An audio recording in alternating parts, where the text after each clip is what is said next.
The President has sent the names of 46 ambassadorial nominees to the Senate for confirmation.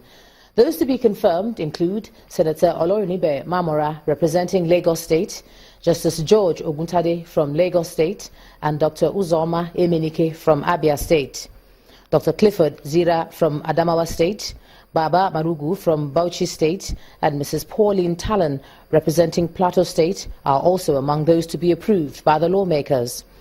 However, the Senator, Philip Adura, faltered the list, protesting the non-inclusion of a nominee from the Federal Capital Territory. Our new chapter has been opened in the history of the Benin Kingdom as Omonoba Nedo Ukwabolokpolo Ewuare II is crowned the 40th Oba of Benin. He was presented his staff of office by Governor Adams Oshomole of Edo State at a colorful ceremony which had guests from all walks of life. The Vice President, Professor Yemi Oshibajo, who represented President Muhammadu Buhari at the event, extolled the virtues of the new Oba and said he believes that he has what it takes to provide the right kind of leadership for his people. The ancient city of Benin, south Nigeria, stood still on Thursday as large crowds turned out to witness the coronation ceremony of the Oba of Benin Kingdom. Before entering the venue of the coronation, the Oba walks through Isahere Street, where traditional chiefs usher him in. He joins dignitaries such as the Vice President, the Governor of Edo State, Adams Oshomole, and his counterparts from other states of the Federation, diplomats, first-class traditional rulers from across Africa, captains of industry, political leaders, and the people of Edo State. Before presenting the staff of office to the new monarch, Governor Oshomole describes the Oba as one well-schooled in the finest tradition of royalty and diplomacy, confident he is well-placed to lead his people. Your Majesty, you have served our great country at our most difficult period as a nation, as ambassador to the most strategic countries in Europe. And because of your duty, I had the privilege, as a Protestant, to be received and protected by you in a foreign country. The Vice President of Nigeria, Professor Yemi Oshibajo, expresses confidence in the ability of the Oba to bear the responsibilities destiny thrusts on him. We are gratified that your meritorious service as Nigerian ambassador to various nations and your sterling work in the oil and gas industry stand you in good stead to fulfill these obligations that your incumbency of the throne of your ancestors imposed. Having gone through all the ceremonies required for enthronement as king, the royal father says royalty can only be meaningful if it stands for justice, peace, and unity of the people. Our responsibility from now on is daunting, but I am confident that with the blessing of God Almighty, the love and support of my family, my people, Nigerians in general, and my international friends in the international community, we shall succeed in this life mission of building upon the legacies of our fathers. The new Oba of Benin, Omonoba Nedo Ukwabolokpolo Oba Ewuare II, moves into the palace to start his reign as ruler of the Benin Kingdom.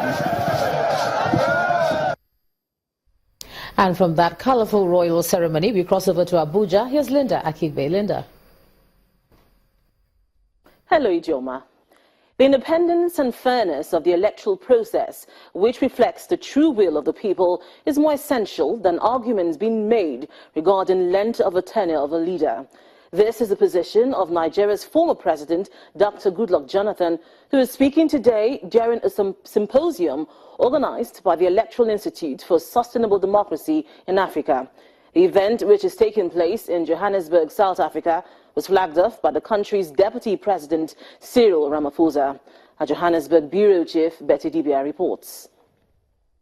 South Africa's Deputy President, Cyril Ramaphosa, was the first to speak and says while the democratic journey has improved in Africa, there is still more to be done. It is when we foster democratic processes and democratic rule that we are able to have the tools, the capability of addressing national challenges such as poverty and inequality. Former heads of government who have also led election observation teams across Africa spoke on drawing good practices and lessons learned from their experiences. The winner-takes-all practice creates a lot of frustration in societies and often leads to conflict and tension. Cronyism has no place in democracies. Meritocracy should prevail. It's important to build sub-regional and regional dynamics, because when there is a problem in one country, God forbid, if there were a problem in 2015 in Nigeria, we would have suffered from it, Nigeria being the biggest country in the sub-region. I don't believe that the length of time a leader stays in office is the issue in Africa. The key issue is how are elections conducted? Are these elections transparent? Can the leader allow the elections to be properly done? If a man is so good and is doing very well, and the people continue to vote for him willingly, I have no problem. As a person, I have no problems with that. African leaders must make sure that their electoral bodies, the electoral management bodies, have complete freedom and they are not manipulated.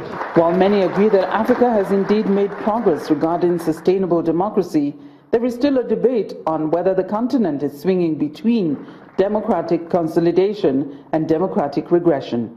Those countries which have strong claims to make about democratic achievement tend to be those countries in which the democratic transition was a fairly evenly negotiated procedure. There is no overlooking the youth challenge in Africa. Vusi Gumbi, a South African political student, acknowledges this and paints a picture of the Africa he wants to see. I would like to see an Africa in which the nations are built with the popular support and full participation of the people. The symposium continues on Friday with discussions touching on issues such as money and marginalization in the political process in Africa. From Johannesburg, South Africa, Betty Dibia, Channels Television News. For the media to function effectively and remain relevant in a dynamic world, there must be a review of the curriculum for the study of mass communication in Nigeria.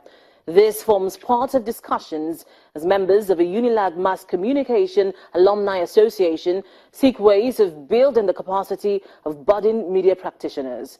Our correspondent Yomi Otaibi reports. The media in Nigeria has come a long way. From the days of the first newspaper, Ewuare, and the Western Nigerian Broadcasting Corporation, WNTV, to the present big names in the print and broadcast media. And from analog to digital, indeed, as the world changes, so do media technology and content. The theme of this lecture: for the UNILAG Mass Communication Alumni Association, building a new generation of media professionals in a changing world order is crucial. That's why it forms the focus at the alumni's second distinguished lecture series, chaired by the chairman of Troika Holdings, Mr. Biodun Shobanjo. In the days of yore, the consumer wanted to be educated through a variety of media so he can make a buying decision.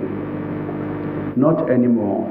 Today's consumer is so mobile, so pressured, and constantly setting his own agenda.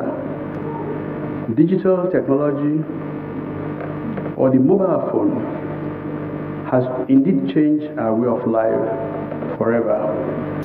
The keynote speaker and other distinguished members of the UNILAG alumni are their voices on the need for a new thinking in the media profession.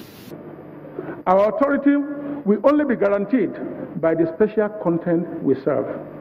This means going the extra mile to give the audience something it doesn't have, even with what they share among themselves.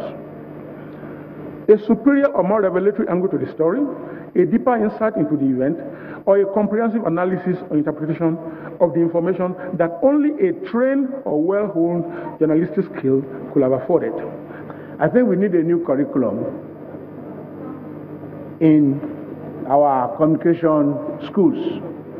The idea of Department of Mass Communication is changing all over the world.